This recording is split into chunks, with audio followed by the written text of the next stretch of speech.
There is no class of car that has made anything like the same amount of progress in recent years as electric cars. Not that long ago, any electric car that you could buy would be very slow, very expensive and extremely impractical. But here we are in the Renault Zoe. It has perfectly acceptable performance, it has 5 doors, lots of space in it, and it is extremely affordable. And that's just to buy. To run, this is an all-electric car, and as such it costs a matter of pence to fill up. It remains true that the real issue with all electric cars, not just this one, is that of range.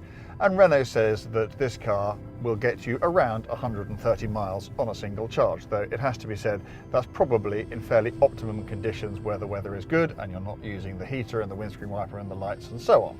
Even so, as an urban or even a suburban runaround, the Zoe has a huge amount to commend it.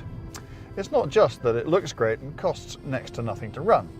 When you go in an electric car for the first time, you will suddenly realise what true refinement is all about. I wouldn't say it makes no noise because you can just hear the electric motor whirring away, and of course there is still a little bit of wind noise and a little bit of road noise. But compared to anything with an internal combustion engine, it is a breed apart.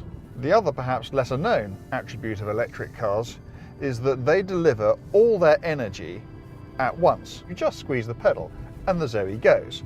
Around town where you're constantly jockeying in and out of the gaps, that's actually a seriously useful weapon.